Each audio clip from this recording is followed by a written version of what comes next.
the Honorable Judge Chris Brown to the program. We're glad that you could be a part of the Voices from the Bench series. So, you know, I always like to start things off about kind of who Judge Chris Brown is and kind of where you started. Well, where you started, right? So were you born here in Columbus or where? Yeah. Thank you, and thanks for coming up here and chatting with me. So yeah, I grew up in the south side of Columbus, in the Marion Village neighborhood, just about maybe mile and a half from the courthouse. Oh, wow. Okay. And so my mom was a teacher. My dad ran his own business. He ran a cleaning service.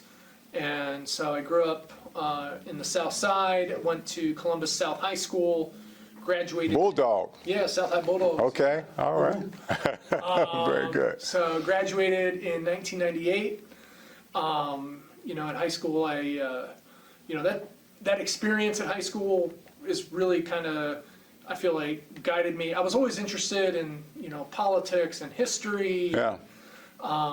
But having that experience at South really kind of got me on my path, I think, to wanting to become an attorney and then ultimately become a judge. Wow, okay. Yeah, but so after South, I went to Ohio State. The Ohio State. The Ohio State. Yes, yeah. I almost missed that. Yeah. Right. But I graduated with a political science degree and a minor in criminology. And from there, I knew, when I was at Ohio State, I knew I was either going to be a teacher or I was going to go to law school. Okay. My family is full of teachers. My mom was a teacher. My sister's a teacher. My dad had a teaching license. He taught for a little while before he started his own business. Oh, wow, okay. My uncle, I have, you know, family all over. They're all teachers. Right, right. I knew I was either going to go into teaching and education or I was going to go into the law. Now, with your family, and I'm just going to go back just a little bit, and you were talking about high school, but you have a family of teachers. And then in high school, you said you either was, at that point, were you going to be a teacher, or were you leaning toward law? I knew I was leaning towards kind of law and politics in general. Okay. But, you know, at South, you know, it's very diverse school, Yeah. you know, and Yeah. I went to school with kids from a lot of different backgrounds. Okay. I had classmates who, you know, I knew their parents were sometimes in trouble with the law. Okay, okay. And, you know, specifically, I played on the basketball team at South. Oh, wow. All right. What position did you play? Power forward / center. Okay. I was probably I'm 6'5", so I was probably about the tallest guy on the team. Okay, So okay. they just put me down low and had me try to post up and grab rebounds. Right, okay. But I played with guys who, you know, I knew that their family was going through some struggles. And I was like, you know, I would see how it would affect them. I had this one friend who, his dad, you know, struggled with addiction issues. And you could see how it impacted him when his dad was clean and sober, he played well. And then when his dad would kind of fall off, he would stop showing up to games, and you could see it affect this friend of mine that, you know, he's looking out in the stands and his dad's not there. And, Oh, wow. you know, and it is really hard for him. And he didn't talk about it much, but, you know, I could see it. And I just thought, you know, being able to help people like that with, you know, because when he was good, he was really good. You know, the father, when he was there and sober and stuff, it was really good.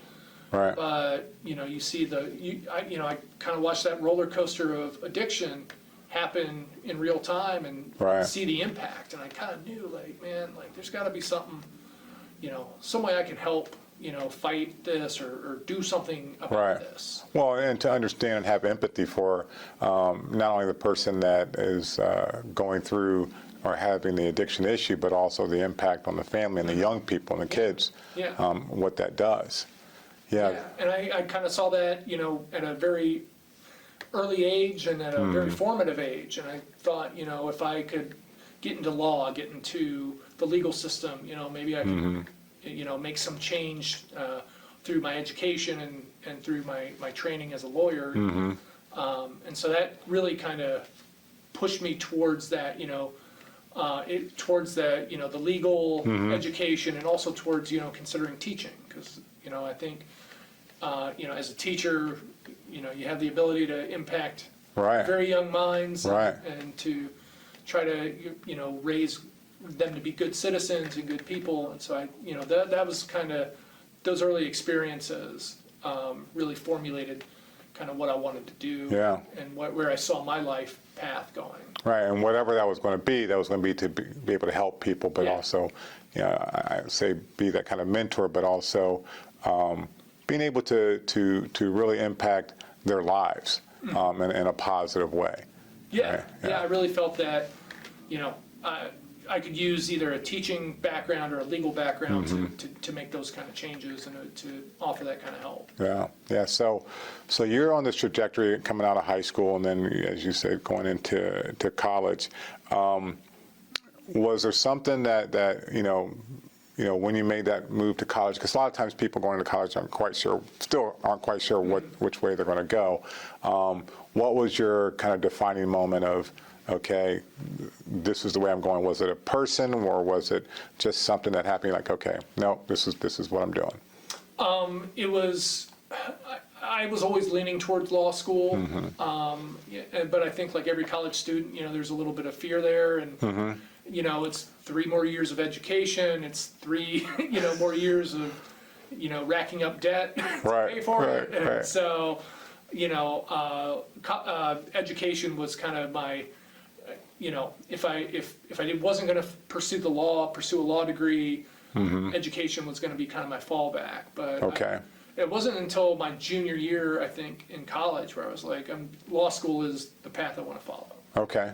Yeah, and there wasn't any one defining thing. It was just more, I kind of knew that was always kind of the goal, I guess, or the Okay. thought, and nothing swayed me from that in Okay. college. Now, and I can't recall, did you say you had someone in your family that was in law, or in No, Okay. no, they're all educators. Educators. Okay. All right. Yeah, So what did they say when you says, you know what, I want to be a lawyer? just extremely supportive. Yeah. They, my mom and my dad, fully backed me on everything, and it was, a kind of a privilege or a luxury, that, I had such great support. Yeah. And I Yeah. remember talking to my mom, because she was a teacher, and talking about the difference between law school and education. She didn't push me one way or the other. She just told me, kind of, here's what it's like to be a teacher, and kind of gave me some of her, highs and lows, in the profession. She taught at some pretty difficult schools throughout her career in the city of Columbus. And she had a lot of, really good successes, but she also saw some of the same things that I saw going to South. Poverty and addiction, and how it impacts especially the children. Yeah. So she was able to talk real honestly with me about that, but she didn't push one way or the other. Yeah. It was very supportive. Wow. So I just see it's an amazing foundation. I mean, of where you started, and as far as, we talk about the empathy and understanding and all of that, but then also with your family, that's very supportive. So I'm sure that was really helpful. Yeah. So going in then to college, and then you went to law school. Where'd you go to law school? Went to law school at Capital Law. My alma mater. There you go. Well, not Capital University, but not the law part. But Yeah. So they were the Crusaders then, Yeah. or the Comets, I think. Yes. But I'm forever a Crusader, but go ahead. I know some alums weren't thrilled with the change of the name there, but yeah, I went, graduated in 2005. So I was probably one of the youngest students in my class. Oh, wow. Because I have a late birthday in July, and then Capital does a lot of work with like what they would call non-traditional students, who maybe have had a career before going to law school and are looking to add to, add that law background to the resume. And so I was very much what I guess you would say was a traditional student, 4 years of college, 3 years of law school. I passed the bar exam in 2005, so I was an attorney at age 25. Oh, goodness. So, my People must have looked at you like, wait, you're the attorney? yeah, I used to have more of a baby face than I do now. But you know, I've got some gray coming Right, here. right. It's gonna look a little older. But with Capital, when I was there, my second year, I was able to get an internship at the Franklin County Prosecutor's Office. Oh. I was a legal intern there. Very good. And got hired on after I passed the bar exam and graduated. And so it was very weird. I went straight from law school right into, you know, full-time salaried employment, being a prosecutor in Franklin County. Oh, wow. Yeah. Yeah, that in itself, I think I won't say it is amazing in a sense, because I hear all too often, people go through law school and then they're kind of just out there, and so you're still struggling, still fighting. So it's good that you were able to make that connection, and you're still building that foundation of work. Yeah, I was very lucky to be able to, get that position and work it, to get hired on. So. My first 2 years, I was in the juvenile unit and then the grand jury unit. And then in 2008, I joined the special victims unit at the prosecutor's office, prosecuting sex offenses and crimes against women and children, shaken baby cases like that. Because I knew I wanted to do something that, felt meaningful and that, impacted, get justice for people who are vulnerable, who are, maybe not able to stand up for themselves all the time, or who have been really hurt and really deserve justice. Right. And this is what you've seen kind of all your life. I mean, that has been your path, is being able to really connect with folk who need help. That's kind of been the guiding principle for me in all my educational and career choices, is to try to give back. My supervisor at the time was now Supreme Court Justice Dan Hawkins. He was my boss coming up, and so he brought me in, and that was a really good experience, because I got a lot of trial work in. Those cases are very difficult. They're not easy to resolve through a plea bargain, and so they go to trial quite a bit. And so I kind of learned how to try cases as an attorney in the courtroom in the special victims unit. Okay. So I did that for 4 years, and then I had switched, so 6 years total, but then I moved over to defense work, representing people. Had an opportunity that came up with Scott Wiseman, who was a pretty well-known defense attorney in town at the time, and so he took me in. I ran his practice for 3 years, representing people who were charged with offenses, and so that was, I thought, a really interesting switch, to go from prosecuting people to defending them in court. Right. Yeah. Oh my goodness, yes. So both sides. Yeah. Right. So how do you see, though? You talk about the couple different judges. Was there a particular mentor, though, that or mentors that you had and helped you navigate, but also continue to lay that foundation and your goal setting that you had? Yeah, definitely. I mean, when I was at the prosecutor's office, I talked about now Justice Hawkins. He was great. You could always go up to him, talk about your cases with him. Him and Doug Stead, who's retired now, but he was a prosecutor. Okay. He was my direct supervisor when I was in the grand jury unit, and so he was very hands-on, and he was very willing to volunteer his time. He would try cases with you when you were in the grand jury unit. He said, "I'll be the first, I'll be the lead prosecutor. You be my second chair," and I got to do 3 trials with him, which. Those are hard cases too. We were trying like murders and robberies, and he just showed me a lot on how the proper way to handle yourself and to handle a case. Yeah. And then Scott Wiseman, my mentor, my coworker who I took over his practice, he was instrumental in showing me the defense side of it and how to, because when you're a defense attorney, you're not just representing your clients. And representing their rights, but you're also, basically running a business. And so that was a whole that was a big leap for me to go to where I'm not just an attorney on the other side now, but Right. now I got a practice to run. Right. And Scott was great at kind of showing me the right way to do things. And then another one is Bob Crapence, who now, he was in private practice back when I was. He's recently rejoined the prosecutor's office, and so. Okay. But having him, we shared office space together, and he was just fantastic. I could always come to him and, ask him a question about a case, or just kind of, chop it up a little bit. Yeah. And so I've been very lucky to have, these really great mentors and very smart people that kind of, around when you. I didn't know what I was doing, they kind of showed me the right way. They can Showed me lead you in the right direction. So what made you make the leap to judge then? So part of it was having that experience, being on both sides, being a prosecutor and a defense attorney.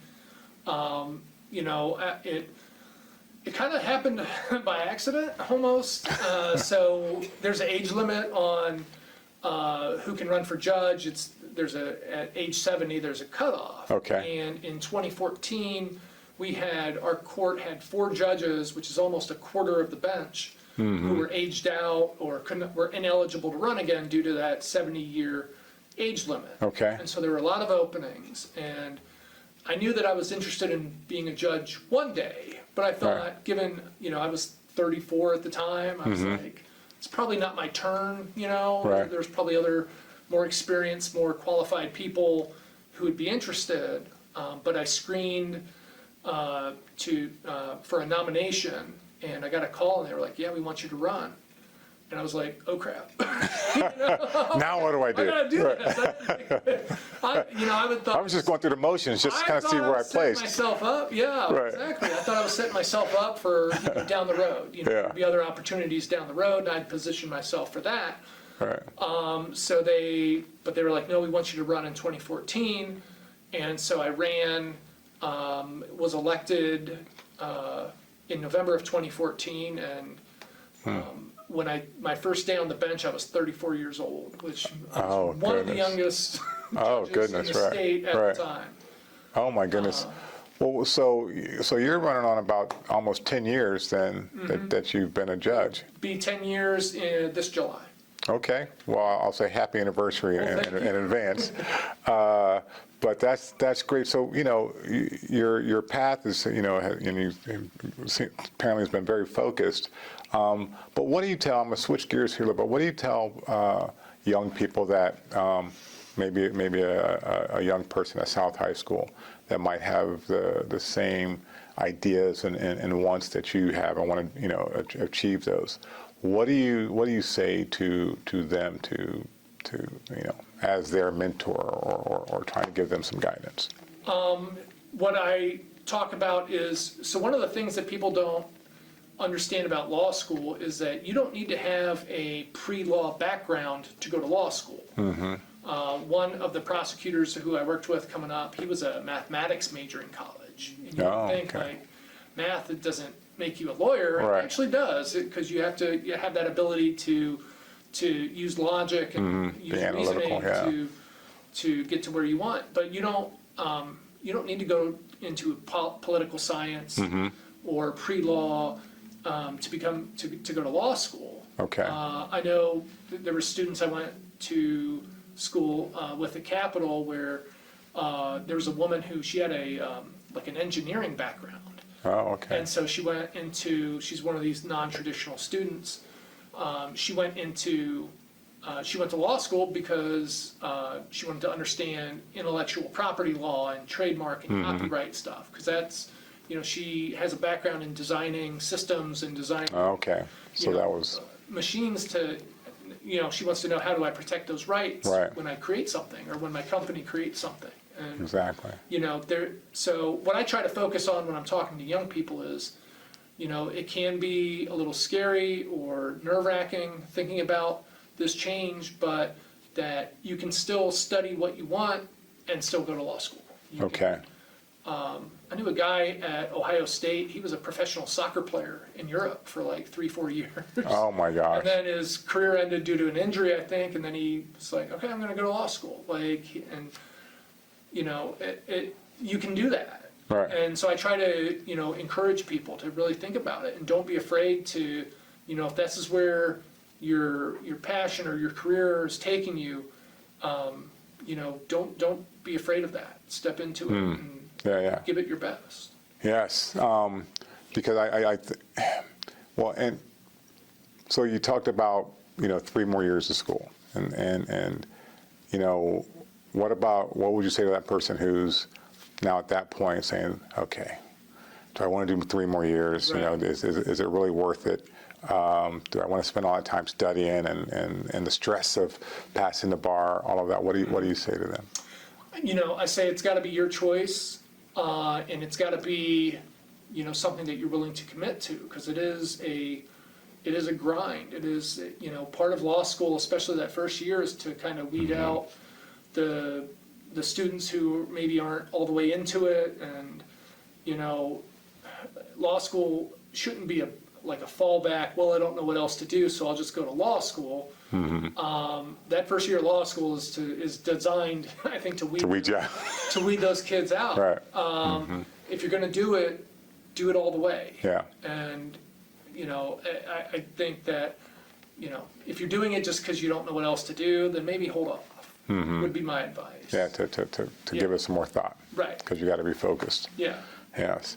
So I want to switch gears here a little bit and talk about, I look around the room, Okay. here, and so what's your, what about you? What's your passion outside of work? Okay. Yeah. What do you like to do? I still play a lot of basketball. I try to Oh, play okay. once or twice a week. I still try to stay very physically active. So you're not old enough yet to be like, okay, I can't do that anymore. I'm one Achilles injury away from being done. But as long as it's still holding up, Okay. I'm going to keep with it. There you go. I ride in the Pelotonia ride every year. Okay. My mom passed away from cancer. Oh, in I'm sorry to hear that. 2017, Okay. And so, thank you. But when she got diagnosed, I had a very close friend who rode. Her father had passed away, and so I said, "Hey, I want to be in on this." And so we've rode almost every year. I missed a year here and there, but I've raised over $32,000 for Oh my goodness. cancer research. Okay. All the funds that you raise goes to cancer research at the James Hospital and Okay. their associated research center, and so that's very important to me that I can still do that and contribute to that. And so I like riding my bike, basketball. I have a garden. I have a vegetable garden that I like to Okay. in the summer. So we're just hopefully the rain's been good, but hopefully it won't get too much. And then I have 2 daughters. They're ages 12 and 8, and so just being a dad. Yeah. My oldest one plays softball, so I coach her softball team. Oh my goodness. so- You're busy. You're busy. Yeah, especially this time of year. Oh my goodness. And my youngest one, she's just about to finish up 2nd grade, and so she's a very funny kid, but she's not into sports yet, but I think it might come as she gets older. But Okay. I try not to push it, Right. just let her make up her mind. If she wants to play, Right. I'll coach her team too. Right. You know. Well, I was going to say, does she ever, or do any of your kids go, I want to be a judge, or I want to go into law? Not yet, but what I do like to do, one of the cool things about my job is I do get to blend in some of that educational focus. Okay. I try to arrange as many class visits and speaking engagements, Oh, okay. going out to schools and Yeah. talking to students who maybe don't know.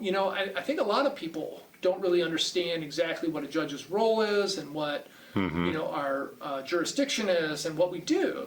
And so I try to keep educating kids on what it is a judge does and how our court system operates and why we have certain protections of rights and Right. understanding your rights and understanding just how the system works. 'Cause I Right. think once you understand it and know a little bit more, it's not as intimidating or scary. There's a lot of, we have a big focus, I'm sure on access to justice and Yes. making the courts available and open for all people. Right. Whether you're in a car accident, or you've had a dog bite you or something, or if you have been accused of a crime, Right. making sure that everyone in Franklin County feels comfortable being able to come down to the court and, have a judge who's willing to listen and open-minded and feeling secure, knowing that, I can vindicate my rights. If someone ripped me off on a contract, I can go down there and be made whole, Right. and making sure that that applies to everyone, not just, a select few. Yeah, because So I still get to do those opportunities, teaching, educating about what it is that we do down here. right. No, that's great because there are a lot of people who says going to court. They might have not have ever had to go to court, had any involvement in court, and so it's the most they might know of is like Judge Judy or something Right. that they might see on TV, right? And so to be able to go out and educate, the young people, and I'm sure older folk are like, oh, really, But then also the process, that you have to go through is very helpful to be knowledgeable in that, and I think helps people understand. Sometimes you have naysayers, and so those who have been educated or spoke to you, then they go, well, wait a minute, you have to think about this and this and this. So that's a really good piece, and I'm glad that you were doing it, and I know other judges are also doing that. But I think the more that we can do that, I think you'll be getting those new judges coming up, or new lawyers and all that coming up the line. But also, just in general, people are more knowledgeable about what you do here. Yeah, even if you just get a jury summons and say you got Yeah. jury duty in a month, people sometimes freak out about that, and they're like, I don't, Yes. and it can be a hassle. It can be difficult to, it interferes with your work and your family life a little bit, but just educating our residents and our citizens about we try to make it, if you're serving on a jury, we try to make it as comfortable as possible. We try to make it so that you're not depending on what kind of case you're called down for, Right. that you're able to sit and listen and be fair to both sides. But I think when you get that summons initially, some people are like, oh crap, Yeah, yeah. I don't want to do this, or they have reservations, they don't really know what goes into it. Yeah. And so just trying to, the more we can talk about that and educate people, like, it's not a scary process. It's actually a very important civic duty Right. that you're fulfilling. Right. Our cases, if we don't have jurors to come down and decide cases and render verdicts, our cases are going to back up, forever. Exactly. We need those people to come down and be willing to come down and take, make that sacrifice. Right. And so just trying to talk about the importance of, that small sacrifice. Yeah, and I've known people that have been called a couple times to have jury summons, and then myself, I've never had it. So I've just been kind of amazed. But what's interesting is my son, he was just a juror or alternate, but he was amazed. And we think about that educational piece. After the court case was done, he was like, I'd like to become a lawyer. He says, I was really into this. Yeah, So awesome. I'm like, well, okay, son. I Once you says, get a look at it, I think it changes people's perceptions. One of the funniest things that happened to me in my time on the bench is my dad got a summons, and he came down. The week he came down, I was starting a trial, so we pulled. It's a random draw of jurors who were in the pool. And I drew my dad on the case that I was supposed to start. The case ended up resolving, so I never had to, question my dad about if he could be fair and impartial or anything like that. But Right. we were close. Right. Oh my gosh. Yeah. Really good, really good. So, I think one parting word, and because I think we're close on time, but what can you say to those watching? Maybe something that they don't know about you, and you'd like them to know. I guess, this job is the greatest privilege that, a person could have. And I take it very seriously. And, sometimes these cases that we deal with very difficult cases. And, sometimes you take it home with you. You can't remove that human factor from this job. But that the decisions that I make in court, I don't do it willy-nilly. I don't, I put a lot of time and effort and a lot of my, my experiences into Right.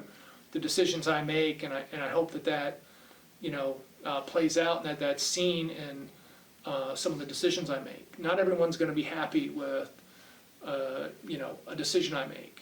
That's the nature of the system. Right. So there's a winner and a loser, and that's how it works. But it's not by accident. I come by it honestly, and I take it very seriously, because if I don't do my job to the best of my ability, it can hurt.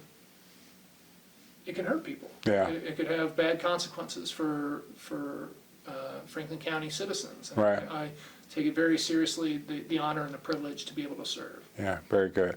Well, I was going to make that the last question, but that did bring up, because you talked about about these cases. How do you deal with that weight? I mean, after you're done with the case and you're going, and you're going home or whatever, and you talked about, potentially crying at some of these, when you've had to render that verdict or what have you. What do you, how do you deal with that? You try to the best that you can, leave it, try to leave it at the office, leave it here. Don't let it, take it home. Don't stew about it. I had a death penalty case in 2019. And that's the hardest case I'll probably ever have. Yeah. And it, took a toll on me. Yeah. I actually, I went to counseling for a little while after, Okay. because my obligation is to follow the law and to uphold the law, even if it conflicts with my personal views. And so just being able to talk about it with a counselor kind of helped me reframe kind of how I should perceive it and how I should react to it. And it was very helpful, but I think that, knowing, having healthy outlets, like basketball or running or riding a bike, gardening, finding those things is kind of what I turn to, my hobbies, and being with my kids, Yeah. Is probably, that's the best way to handle it. Yeah. Because otherwise I would just be miserable all the time if I kept thinking about it. Right. And there's other things that I've done to kind of help with, processing these kind of conflicting feelings that I had with the death penalty case. Judges were limited, and we're not politicians, we're not advocates, we're supposed to be impartial, and so I can't really comment on that case in particular, but there are other things I can do. I've testified before in the General Assembly. There was a bill that was proposed the last term that would outlaw or prohibit the death penalty, and I gave testimony about my experience handling the death penalty case. And I thought that was really good for me to kind of,